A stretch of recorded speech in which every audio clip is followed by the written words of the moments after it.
So I watched the Indian koreaboo movie. Koreaboo is term used for people that aren't Korean but weirdly obsessed with the country and the culture, mostly influenced from K-pop or K-drama. Just because you like K-drama or K-pop, it doesn't mean you're a koreaboo. I like it too, okay? It just means you like this media. And it's cause it's good, like there's good K-dramas and good K-pop songs just like in any other industry. But some people do idealize Korea and almost fetishize their culture, so this Korea obsession gives us movies like this. Made in Korea is Indian Tamil language film released in 2026. The movie starts with this narration. In that very small village, there lived a girl with a big dream. You know what her dream was? To go to Korea. And this scene is incredible. She gets on an elephant to reach signal to watch her K-drama.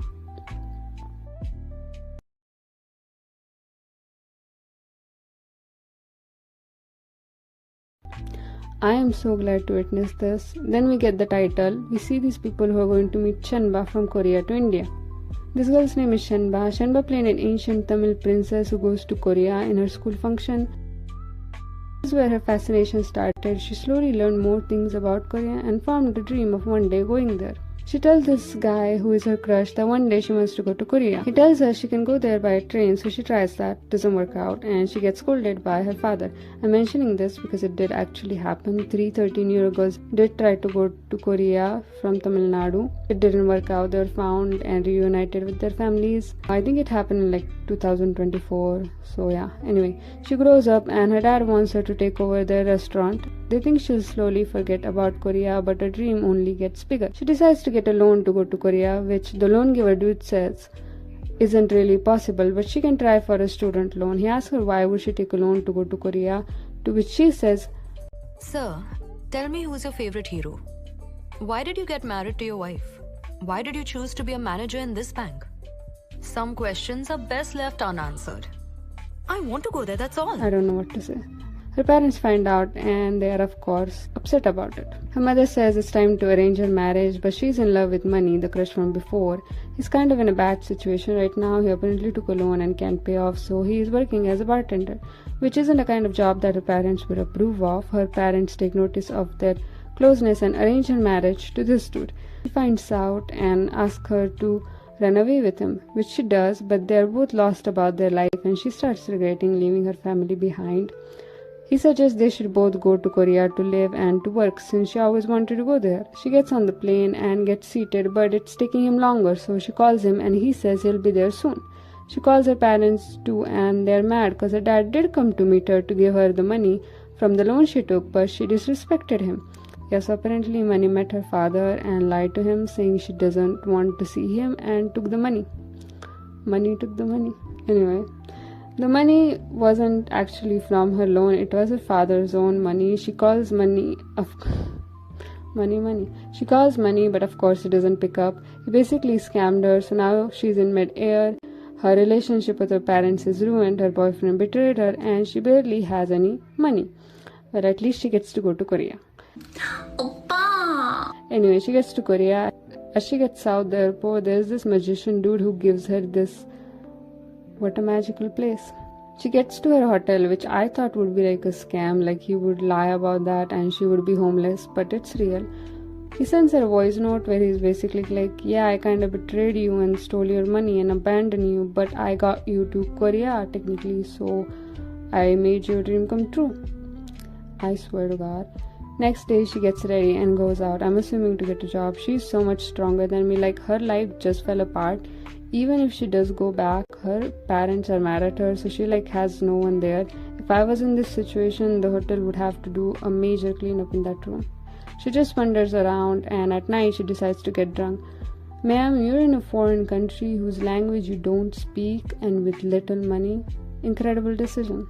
He still isn't contacting her, and in that drunken state, she sees a couple across the street fighting. The boyfriend is kind of aggressive with the girl.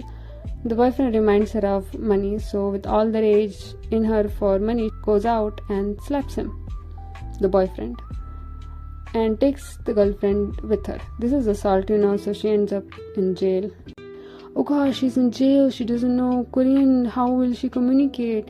She has a criminal record, how will she fly back home. Oh no, what would happen now? Now, by the magic of K-drama and Bollywood combined, someone comes to save her. It's this dude. She bumped into him earlier. I thought, oh god, this is where the cringe starts. The Korean boyfriend making your K-drama dreams come true. But no, he's just like a normal guy. Also, I watched this in a very, very, very, very legal way. So there were no subtitles available. Original is in Tamil, which I don't understand. So I watched it in Hindi. But the Korean parts have no translation, like no subtitles. I have no idea what he's saying. He shows the cop a video of the boyfriend slapping the girl and they let her out. He's a vlogger, by the way, that's why he recorded that. So he saw that and just kept walking. He pays her sojo bill. I guess there's still kindness in the world. Could have stopped the domestic violence too. The job she was supposed to get doesn't exist. He scammed her. I'm so glad he has a personality. Like, he is genuinely fun to watch. I thought he was going to be like CEO or like a K-pop idol. Something, I don't know. I was just expecting some major Wattpad stuff. He gets her a job taking care of this man's sick mother, and as a housemaid, mother isn't actually sick, she just doesn't want to take care of her grandkids but enjoy her remaining days. She threatens Shenba to frame her as a thief if she tells this secret to her son. So next is a montage of her, the granny and the vlogger just having fun and exploring. They get to talk more, and the granny used to run a small restaurant with her husband before he passed away, and the restaurant got shut down. Shenba also was gonna run a restaurant, so they both decide to do it together, which does good. She combines Indian and Korean to create Indo-Korean food, I guess. Also, Mani ends up in jail because his friend filed a complaint on him. So, yay! Anyway, she made some friends along the way and they combine to make music, which gets attraction from people but also a big music label. They need to make a music video for which they don't have the money, so Shenba can decide whether to give the money she made from the restaurant back to her father or the band they formed. The granny was storing the money. She gets the money and is gonna go, but granny's son and daughter-in-law ask her to bring some water. She's kind of emotional because the granny and her had a argument about the money. Granny thinks she should give the money to her father and not the band. The daughter-in-law gets suspicious and asks her what's in her bag. They misunderstand and think she stole from them, so Granny comes to defend her and the secret is out. They're arguing when Granny faints. She meets the granny one last time and leaves, then gives the money to the band and they get started on making the music video, which is I want to know what Korean people think about this song. I thought he was gonna sing Dynamite here. It's going good till she sees a news about her village getting landslides and has to go back. She reunites with her parents and finds out that it was actually Mani who helped them. Bro, this pissed me off so much. There is no way she's gonna get together with him again. Thankfully, they don't get together. He just wanted to apologize. She thanks him because her dream of visiting Korea did come true, technically, I guess. Anyway, I just hate him, okay? Then she gets a video call. Oh my god, he's a guardian angel or something. I don't know. Anyway, her friends come to meet her. Her dad tells her she can go back to Korea and to just live her life. Simran moment. The granny sadly passed away. It's supposed to be this sad moment, but the music is too much. Like, it just made me laugh. Not just here, but throughout the movie, background music just felt too much. The songs too, they would have been fine if they were actually good, but none of them stuck with me. The friends' relationship kind of felt rushed, like we didn't get to see it progress. They meet and then they're friends. The movie had a lot of things going on, but they don't really explore any of them. Like, there's no depth, except for her plot, I guess, but that too wasn't that well written. Everything when she gets to Korea is just a fantasy. It had some funny moments. It reminds me a lot of the movie Queen. They have a lot of similarities. That one was set in London, I think, and this one is set in Korea. Queen is better though. Everything is very surface level, like there's no depth to it at all. It's really like meh. It's just badly written. I almost started wishing there was more cringe, like funny kind. It could have been one of those movies that's really bad that it's good, but it was just a boring watch.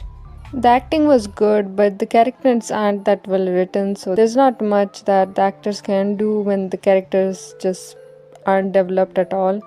Considering what the actors got, I think they did a pretty good job. India has a lot of K-pop, K-drama fans. I'm one of them too. I didn't hear about this movie till like a month after its release. I didn't see any discussions over it or edits. My more hardcore K-pop fan friends didn't know about this movie till I told them, and it just flew under the radar. And after watching it, I'm not subscribed. Oh, what? You heard subscribed? I said surprise. Maybe the universe is trying to tell you something. Listen to it. Listen to it. Listen to it. Also, like and comment if you watched it and what you thought. Thank you so much for watching. Bye.